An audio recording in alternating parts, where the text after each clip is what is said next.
बिस्मिल्लाहिर्रहमानिर्रहीम। अस्सलाम वालेकुम डियर स्टूडेंट्स, कैसे हैं आप सब? I hope you will be fine. पिछले लेक्चर में हमने FSc part 1 chapter number 1 basic concept का हमने हिस्ट्री ऑफ एटम्स को डिस्कस किया था।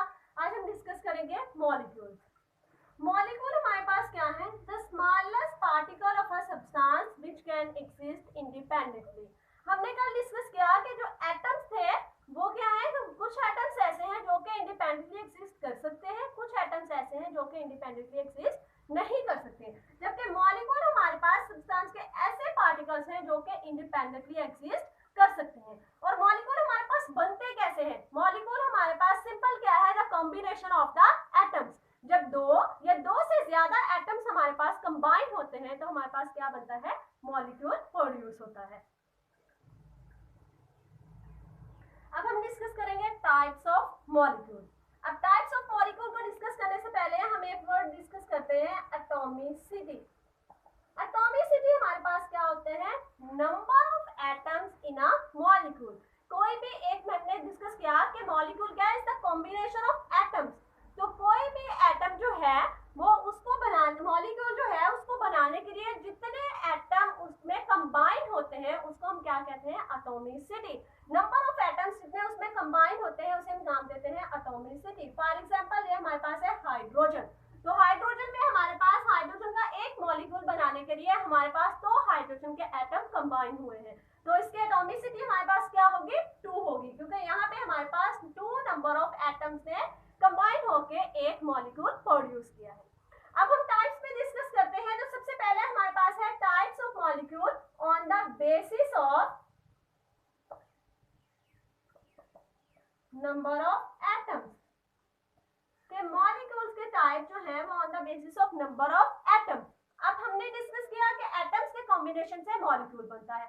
अब अगर हमारे पास दो एटम्स जो हैं वो कंबाइन होकर मॉलिक्यूल बनाते हैं तो उस तरह के एटम्स को हम नाम देते हैं डाई एटॉमिक मॉलिक्यूल का। डाई जो वर्ड होता है उसका मतलब मीनिंग होता है two. Di mean two, atomic mean atom, और मॉलिक्यूल के दो एटम्स जब हमारे पास मिलेंगे तो हमारे पास मॉलिक्यूल प्रोड्यूस हो गया। फॉर एग्जांपल जैसे हमारे पास है हाइड्रोजन, ऑक्सीजन, नाइट्रोजन वगैरह, ठीक है। तो डायटोमिक मॉलिक्यूल हमारे पास ऐसे मॉलिक्यूल है जिसमें टू नंबर ऑफ एटम्स हमारे पास कंबाइन होते हैं। इसके अलावा इसमें हमारे पास फॉर एग्जांपल हम कार्बन मोनोऑक्साइड की भी बात भी कर सकते हैं, क्योंकि इसमें भी हमारे पास दो एटम मौजूद है। तो जब दो एटम किसी भी मॉलिक्यूल के अंदर मौजूद होंगे तो उस मॉलिक्यूल को हम नाम देंगे डायटोमिक मॉलिक्यूल का।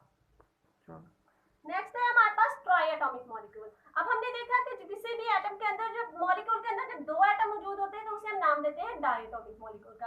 इसी तरह किसी भी एटम के अंदर मॉलिक्यूल के अंदर अगर 3 एटम्स जो हैं वो कंबाइन हुए हैं तो उस मॉलिक्यूल को हम नाम देंगे ट्राइएटॉमिक मॉलिक्यूल का, क्योंकि ट्राई मीन का मीन होता है हमारे पास 3। तो जब भी हमारे पास कोई भी मॉलिक्यूल 3 एटम्स के कॉम्बिनेशन से बना होगा तो उस मॉलिक्यूल को हम नाम दे देते हैं ट्राइएटॉमिक मॉलिक्यूल का। फॉर एग्जांपल अगर हम बात करें वाटर की तो इसमें हमारे पास जो है वो नंबर ऑफ मॉलिक्यूल्स कितने हैं? 2 हाइड्रोजन के वाली एटम है और हमारे पास 1 ऑक्सीजन एटम है। टोटल हमारे पास कितने हो जाएंगे? 3 एटम्स इसके अंदर है, तो इसे हम नाम देंगे ट्राइएटॉमिक मॉलिक्यूल का। इसी तरह हम ओजोन की बात करें तो इसमें हमारे पास 3 ऑक्सीजन के एटम जो है वो कंबाइन होकर एक ओजोन का मॉलिक्यूल बनाते हैं, तो ये हमारे पास हो जाएगा ट्राइएटॉमिक मॉलिक्यूल। इस तरह हमारे पास नेक्स्ट है पॉलीएटॉमिक मॉलिक्यूल। अब पॉली जो वर्ड होता है, पॉली का मीनिंग होता है हमारे पास मैनी, कि जब हमारे पास ज्यादा सारे नंबर ऑफ एटम्स तो कंबाइन होकर मॉलिक्यूल बनाते हैं तो उसे हम नाम देते हैं पॉलीएटॉमिक मॉलिक्यूल्स का। फॉर एग्जांपल अगर हम बात करें H2SO4 की, या फिर हम बात करें ग्लूकोज की C6H12O6 की, तो हमारे पास नंबर ऑफ एटम्स जो है वो हमारे पास काफी सारे नंबर ऑफ एटम्स ने कंबाइन होकर एक सल्फ्यूरिक एसिड का मॉलिक्यूल बनाया है। इसी तरह हमारे पास काफी सारे नंबर ऑफ एटम्स ने कंबाइन होकर एक ग्लूकोज का मॉलिक्यूल बनाया है। तो इस तरह के मॉलिक्यूल्स किस कैटेगरी में आते हैं? पॉलीएटॉमिक मॉलिक्यूल्स की कैटेगरी में।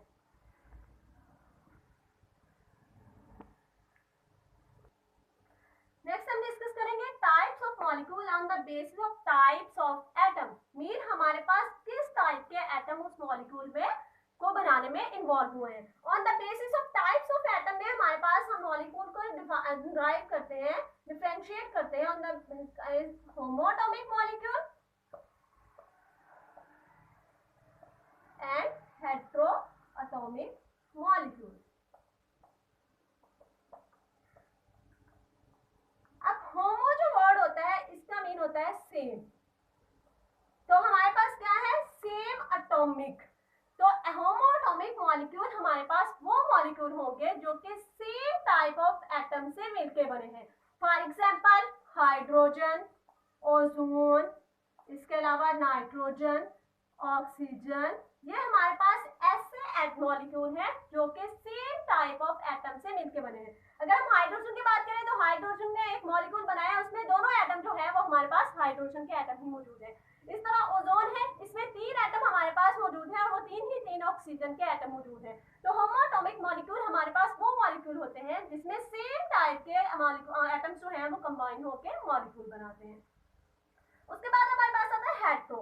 हेट्रो मीन होता है डिफरेंट। तो हेटेरोएटॉमिक मॉलिक्यूल्स हमारे पास वो मॉलिक्यूल्स होंगे जो कि डिफरेंट टाइप्स ऑफ एटम से मिलके बने होंगे। मीन हमारे पास एक मॉलिक्यूल बना है तो उसमें डिफरेंट टाइप्स के एटम्स कंबाइन होंगे। फॉर एग्जांपल जैसे हम बात कर लें वाटर, इसके अलावा कार्बन डाइऑक्साइड, इसके अलावा H2SO4, मीन ये हमारे पास वो मॉलिक्यूल्स हैं जिसमें number types of atom different है। एक वाटर को मॉलिक्यूल बनाने के लिए हमारे पास 2 एटम हाइड्रोजन के यूज होंगे और एक ऑक्सीजन का एटम यूज होगा।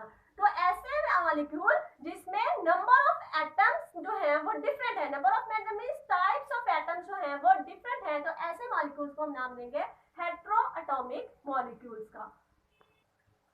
नेक्स्ट है हमारे पास types of molecule on the basis of size.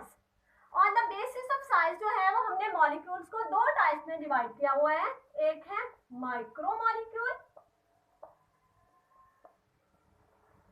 और सेकंड है हमारे पास मैक्रो मॉलिक्यूल। माइक्रो मीन जो है वो हमारे पास होता है स्मॉल। तो माइक्रो मॉलिक्यूल ऐसे मॉलिक्यूल हैं जो कि स्मॉल साइज के मॉलिक्यूल हैं। ऐसे मॉलिक्यूल जिनका साइज स्मॉल होता है वो किस कैटेगरी में आते हैं, माइक्रो मॉलिक्यूल्स की कैटेगरी में आते हैं। फॉर एग्जांपल अगर हम डिस्कस करें कार्बन डाइऑक्साइड को, इसके अलावा अमोनिया को, तो ये हम इसके अलावा हाइड्रोजन को अगर हम डिस्कस करें तो ये हमारे पास ऐसे मॉलिक्यूल्स हैं जिनका साइज छोटा होता है। तो ऐसे मॉलिक्यूल्स जो हैं वो माइक्रो मॉलिक्यूल की कैटेगरी में आते हैं। उसके बाद है हमारे पास मैक्रो मॉलिक्यूल। तो मैक्रो का जो वर्ड होता है वो होता है हमारे पास लार्ज। मैक्रो मीन होता है हमारे पास लार्ज। तो ये ऐसे मॉलिक्यूल्स हैं, क्योंकि हम डिस्कस कर रहे हैं on the basis of size, तो मैक्रो मॉलिक्यूल्स हमारे पास ऐसे मॉलिक्यूल्स हैं जिनका साइज जो है वो लार्ज होता है। तो जो मॉलिक्यूल्स जो कि हमारे पास लार्ज साइज में होते हैं वो हमारे पास आते हैं मैक्रो मॉलिक्यूल्स की कैटेगरी में। फॉर एग्जांपल अगर हम बात कर लें हीमोग्लोबिन की,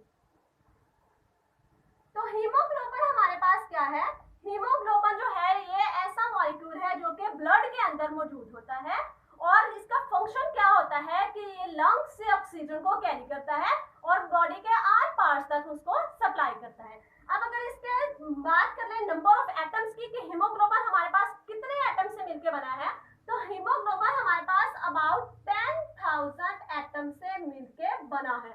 तो हीमोग्लोबिन का एक मॉलिक्यूल जो होता है उसके अंदर तकरीबन 10,000 एटम्स होते हैं, जिससे हमारे पास एक हीमोग्लोबिन का मॉलिक्यूल बनता है। और इसके बाद इसके वेट की अगर बात करें, साइज की बात करें, तो ये 68,000 टाइम्स हैवियर होता है देन हाइड्रोजन। तो ये 68,000 टाइम्स जो है वो हाइड्रोजन से हैवियर होता है हमारे पास।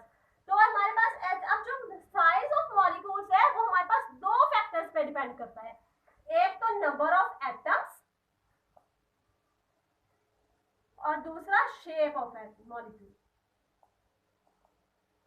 हमारे पास जो एटम मॉलिक्यूल का साइज है वो 2 फैक्टर्स पे डिपेंड करता है। नंबर ऑफ एटम्स कि उसके अंदर एटम्स कितने मौजूद हैं। जैसे हमने हीमोग्लोबिन की बात की तो इसमें अबाउट 10,000 एटम्स मौजूद हैं, जितने एटम्स ज्यादा होते जाएंगे वैसे वैसे मॉलिक्यूल का साइज भी इंक्रीज होता जाएगा। और दूसरा shape of molecule. Shape of molecule में हमारे पास क्या आता है कि मॉलिक्यूल के अरेंजमेंट क्या है। मॉलिक्यूल के अरेंजमेंट मीन उसके अंदर जो एटम्स हैं वो किस तरह से अरेंज हुए हैं और वो उसने कौन सी शेप जो है वो क्रिएट की है। तो on the basis of shape जो है वो भी हमारे पास जो है वो मॉलिक्यूल के साइज को एक्सप्लेन करती है।